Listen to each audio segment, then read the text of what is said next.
Welcome to Geek on Film with your host, Robbie Holmes. Welcome to episode 17 of season 3 of Geek on Film. Today I'm going to be covering 3 films. First, it is going to be the latest installment of the film club at the Cinema Arts Theater here in Fairfax, which is a film that has not been released in the U.S., called, has a couple of names actually, Mr. Blake at Your Service, or Well Done Now. So that we'll go through that one first. And then second, we'll go through Bride Hard. Yeah, my wife, Amy, wanted to see this film. So here I am. And then third, we'll go through a main review of Materialists, which I saw twice. And we'll dive deep into Celine Song's latest film. Okay, so first up, for those of you that don't know the process, there's a film club here at the Cinema Arts Theater in Fairfax, Virginia. It's really charming. Every 6 weeks or so, there's a meeting of a group of people that come together. It's run by the film critic from the Washington Post from back in the 60s and through the 80s. He's very charming. He has a lot to say about film. He has a lot of very in-depth evaluation of the movie that we're about to talk about and really great context. So he will introduce a movie. It'll usually be a film that has not gotten a release here in the U.S. Sometimes it's newer, sometimes it's older. And then on top of it afterwards, we'll have a quick Q&A and a conversation. It's more like comments and questions, a little bit like our friends from Nerdist used to do. I really enjoy it. It's super fun. You never know what you're going to see when you walk in. So last time it was a movie called Ghost Trail. This time it was a movie that you heard me fumble around the name because it has a couple of them. So when you look it up on Letterboxd, it is currently called Mr. Blake at Your Service, which is what it was called in the print that I saw.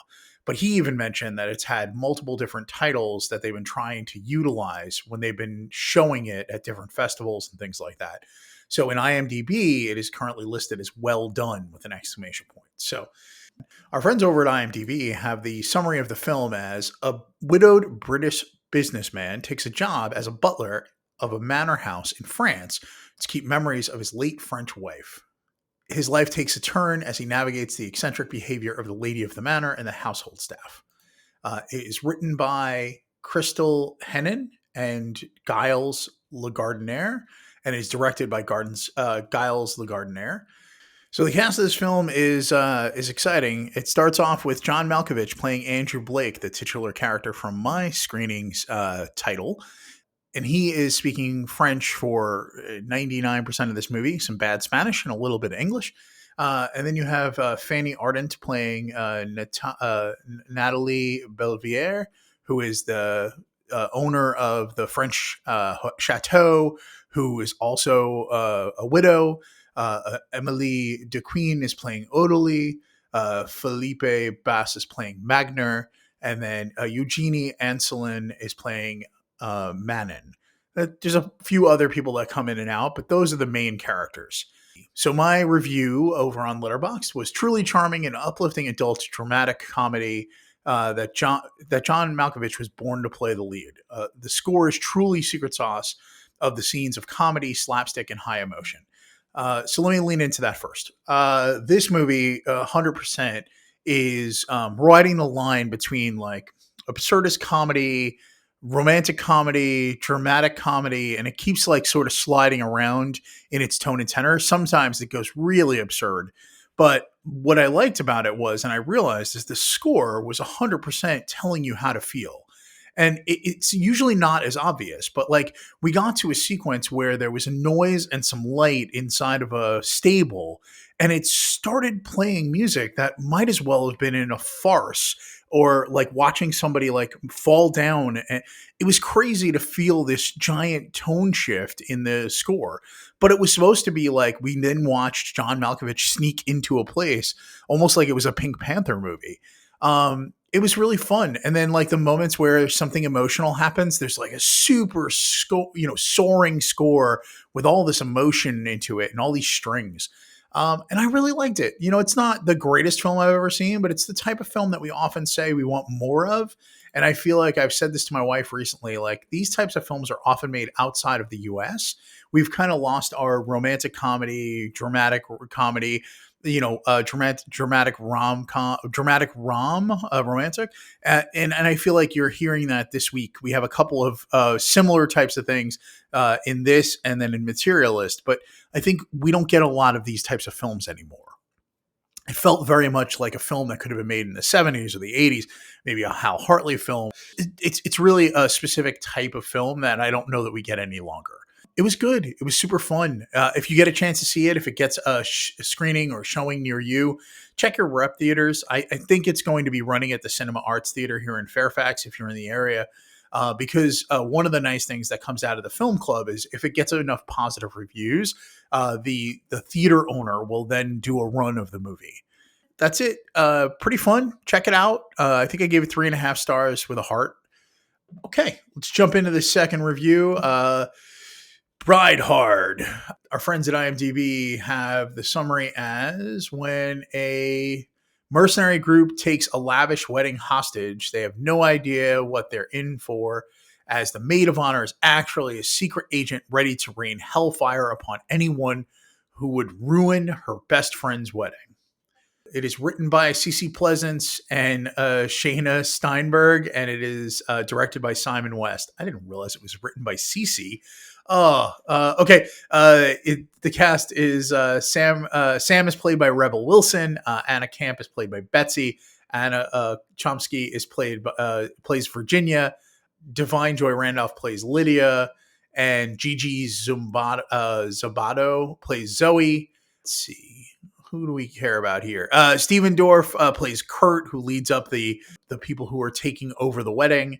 And Justin Hartley plays Chris, who's the best man. He becomes important later. There's a bunch of other people you would recognize. This feels like an awfully good paycheck movie for folks.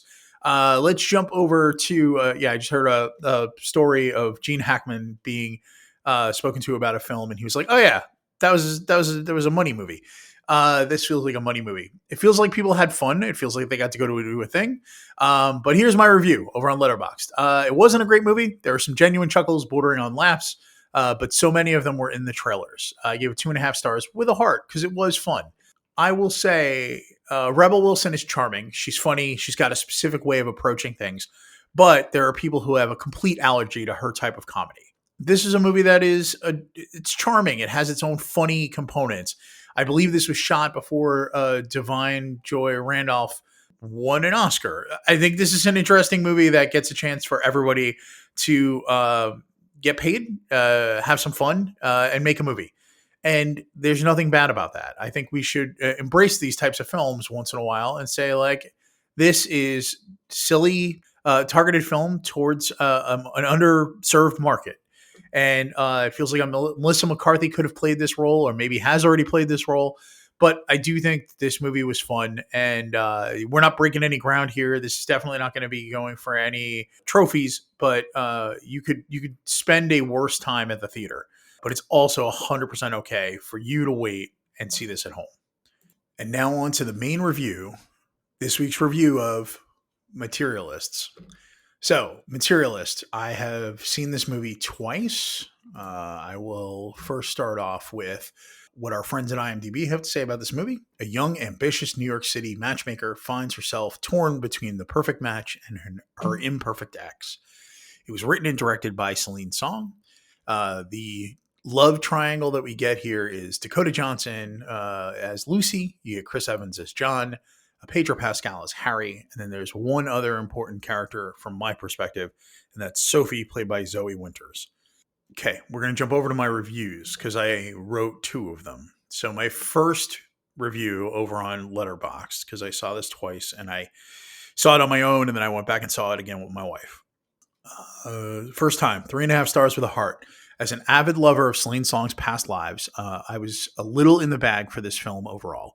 I feel like it did not meet up to the trailer or the hype for me. The trailer was also really framed this movie as a rom-com, and in reality, it's a drama that is deconstructing romance and dating in modern society. I feel like I'm always in a position where I'm defending Dakota Johnson, and this is yet another film and performance that I'm doing that for. Pedro Pascal is miscast, in my opinion, as the rich, lacking empathy character. He has one scene that shows a little bit of that, but in general, rough. Chris Evans is amazing as the sort of affable, sort of failing actor who is unbelievably head over heels in love with Lucy. The opening and closing conceit doesn't really work for me. For a totally clever and sharp script, it feels like it's telling the audience rather than showing us. So that was my first review, 3.5 stars with a heart. Second time I saw it, I came home and took a moment to really think about it. And I said, liked it a little less on the second viewing. It still has a few great scenes, but overall was less enamored with the script and the overall film. And I gave it 2.5 stars, no heart. So I wanted to talk about this film because I do think it is not a bad film. It is just not, I guess, what we were sold, which makes it a little hard. So I think that having it live in the sort of world of the trailer, which is all we're given before we go into the movie, it looks like it's a love triangle, but it's really not. It is a woman who understands clinically what dating is, has been in love in the past with John, and meets the perfect man in Pedro, dates him for a little bit, but there is no love, and then comes back around to, spoilers, comes back around to John because there's love. So we're never in a position where we're rooting for one or the other. And then deep in the middle of this movie, there is a sexual assault storyline where one of Lucy's clients, Sophie, has been on many dates, and she gets set up with this man who sexually assaults her in the bathroom on the first date. So like, it puts a really strange component to this movie because it feels like, because of the sexual assault, Dakota Johnson's Lucy reevaluates her current situation with Harry, and that makes her realize that what she really wants more than anything is love with John. So it also feels a little bit like it's using that experience as a way to grow the character, and it felt a little icky to me. Okay, those are the things that I had concerns with. Pedro Pascal is so charming and affable, and I think the character he's playing of Harry is so stilted and muted in what he could be. He's playing into the tropes of like rich man who doesn't have to be charming and affable, yet is by accident. And we get so little of what makes Pedro Pedro. There's one scene near the end of the movie where we see when Lucy tells him that she's not going to be with him, we see his empathy coming through and his sympathy that we're getting for him. And I think that's what he triggers in us. Not the as an actor, he is this like walking bucket of empathy. And as a character, Harry is not. So you get so little of that peeking out. So Chris Evans, on the other hand, has this ability to play this sort of broken, sad puppy dog, John, who is eminently charming and very good at what he does, but is not making any money and doesn't have the confidence to either give up on his dreams or to commit further to his dreams and be happy. He's in this sort of angry in between state, it seems like. And Lucy is this character who her job is to calculate and figure out. There's so many like references to the mathematics of love or of dating, and none of it leading to love, right? Like it all comes down to like how you were raised, how much money you had, similar socioeconomic backgrounds, do you have the same religion, do you, and that's like beat into us. But in the end, Lucy as a character, I don't think is a very sympathetic character, and yet she gets what she wants in the end. So we're left feeling awkward about many things in this movie. I don't think this is a bad movie. I think it is not the movie that it was originally presented as. I think the trailer did it a disservice. And then because of that, we are left feeling different about what the movie is going to be. I think with a different trailer, this could have been a completely different situation. But I also feel like the Sophie storyline and having it affect how Lucy feels a little bit manipulative of a storyline. It just didn't feel right. I absolutely adore all the actors that are a part of this. I think Zoe Winters as Sophie is so good, and probably in a really just world would get nominated for Best Supporting Actress. I really like Dakota Johnson. I feel like the character of Lucy is not someone I liked, but she's so good at playing that sort of calculating character that like I can't blame Dakota Johnson. I think she's great in this movie. Pedro is really good in this movie. He's really good as playing this character, but it loses out on his strengths. And then John, I think Chris Evans is the star of this film. If anybody gets nominated for an acting award, it might be Chris Evans for Best Supporting Actor. He's so good in these roles. I don't think there's a ton of chemistry on the filming side of this movie. I think that Chris Evans has the ability to look longingly and lovingly at Lucy. The scenes where he is like taking a phone call from her when she's in distress, I feel like he has even more chemistry with the phone and the voice of Lucy than he does with Lucy in person. But the speechification that he does and those longing looks that he does are really impressive. I didn't hate this movie. It wasn't the movie that I was sold. And I think that is a little bit not Celine Song's fault. In the end, I don't love the script as much as I thought I would. It is still sharp and clever. There's some really great lines. There are really some fun sequences, but I think that like it's a slight miss for someone who's so empathetic and comes across so empathetic in all the things that she does. And it's just not the type of film I was expecting. And I think that's the biggest problem I'm up against is I'm reviewing a film I didn't get, and that sucks. It's not what I want to be doing. It's not what I want to do to Celine Song, but it is the way the movie was presented to us through the trailers. Sorry to be a downer on this film. I think that like it's shot beautifully. New York looks great in this movie. Each of the actors is framed amazingly. Good Lord, you should see it for Harry's apartment alone. There's some great like New York feeling moments where Lucy is sitting on a fire escape smoking a cigarette. Those are so New York. And unless you've lived there and grew up there, it's hard for you to understand that. You should see this film and you should make your own mind up about it. But I am still holding my Celine Song stock. I will hold on to whatever. I will jump out and see her, whatever she does, likely multiple times when it hits the theater. I am still Celine Song for life. So thank you so much for hanging in there with me. I'm sorry that these weren't the most positive of reviews. I don't generally like to do not positive reviews, but this is a film I've seen a couple times and really mattered to me. So I felt like you should hear what I had to say. The next episode for me is likely going to come this week, and it is going to be about 28 years later. That is another film I've seen twice because the first time I saw it, I felt like I needed to see it again, similar to Materialists. So hang in there, go see films. Thank you so much for being a part of this community. Please rate, review, and comment wherever you listen to podcasts. The podcast is now on YouTube. It's Geek on Film everywhere. You can find us on Blue Sky. You can find us on Instagram. But we're geekonfilm.com, and from there you can find your way to everything. I'm Robbie the Geek everywhere. Thank you so much for sticking in there, and I look forward to hearing you and telling me I'm wrong about this. Have a great day. Talk to you later. Bye-bye.